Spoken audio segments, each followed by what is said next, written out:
Mandya ticket miss ಆದ ಬೆನ್ನಲ್ಲೇ ಈಗ ಲಾಸ್ಟ್ ಒಂದು ವಾರದಿಂದ ಇರುವಂತಹ ಪ್ರಶ್ನೆ ಸುಮಲತಾ ಅವರ ನಡೆ ಏನು ಅಂತ. ಈ ಪ್ರಶ್ನೆಗೆ ಇವತ್ತು ಬಹುತೇಕ ಉತ್ತರ ಸಿಗುವಂತಹ ಸಾಧ್ಯತೆ ಇದೆ.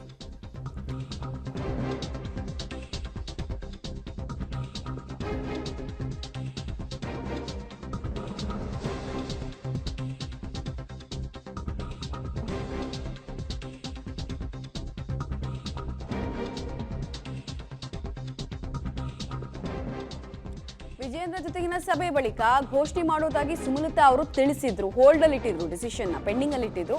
ಇವತ್ತು ಬೆಂಗಳೂರಿನಲ್ಲಿ ಸಭೆ ನಡೆಸಿ ನಾಳೆ ಮಂಡ್ಯದಲ್ಲಿ ಘೋಷಣೆ ಮಾಡುವ ಸಾಧ್ಯತೆ ಇದೆ. ಮಂಡ್ಯದಲ್ಲಿ ಸುಮಲತಾ ಅವರ ಬಂಡಾಯನ ಅಥವಾ ತಂಡಾಯನ ಅಂದ್ರೆ ಸುಮ್ಮನಿರ್ತಾರಾ, ಸುಮ್ಮನಾಗ್ತಾರಾ, ದೋಸ್ತಿಗಳಿಗೆ ಸಪೋರ್ಟ್ ಮಾಡ್ತಾರಾ, ಮೈತ್ರಿ ಧರ್ಮ ಪಾಲನೆ ಮಾಡ್ತೀನಿ ಅಂತ ಹೇಳ್ತಾರಾ, ಅಥವಾ ಬಂಡಾಯದ ಬಾವುಟವನ್ನೇ ಹಾರಿಸ್ತಾರ ಅನ್ನೋ ಕುತೂಹಲ ಇದೆ.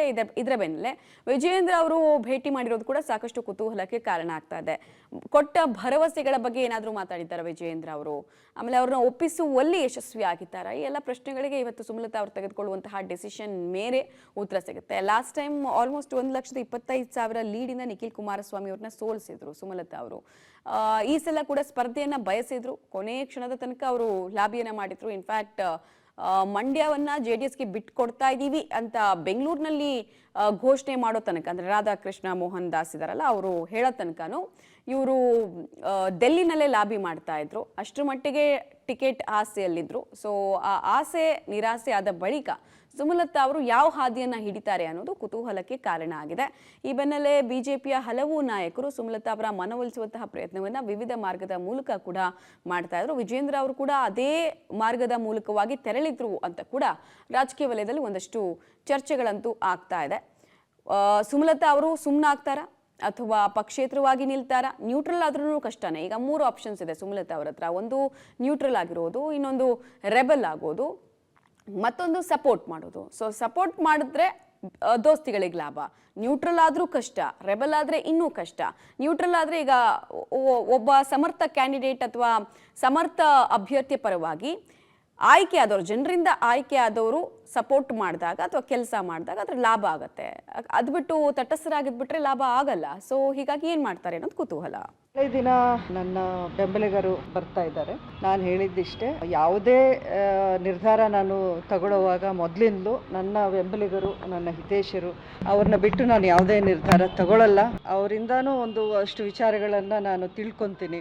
ಅದಾದಮೇಲೆ ನೆಕ್ಸ್ಟ್ ನನ್ನ ನಿಲುವು ಏನೇ ಇರಲಿ, ನಾನು ಮಂಡ್ಯದಲ್ಲೇ ಬಂದು ನಾನು ಘೋಷಣೆ ಮಾಡ್ತೀನಿ ಅನ್ನೋಂಥ ಮಾತನ್ನು ಅವ್ರಿಗೆ ಹೇಳಿದ್ದೆ. ಪ್ರತಿಯೊಂದು ಹೆಜ್ಜೆಯಲ್ಲೂ ನನ್ನ ಮಾತು, ನಾನು ಕೊಟ್ಟಿರೋ ಮಾತು, ನನ್ನ ಕ್ಷೇತ್ರದ ಜನಕ್ಕೆ ನಾನು ಏನು ವಾಗ್ದಾನ ಮಾಡಿದ್ದೀನಿ ಅದನ್ನು ಪ್ರತಿಯೊಂದನ್ನು ನಾನು ನಿಭಾಯಿಸ್ಕೊಂಡೇ ಬರ್ತಾಯಿದ್ದೀನಿ.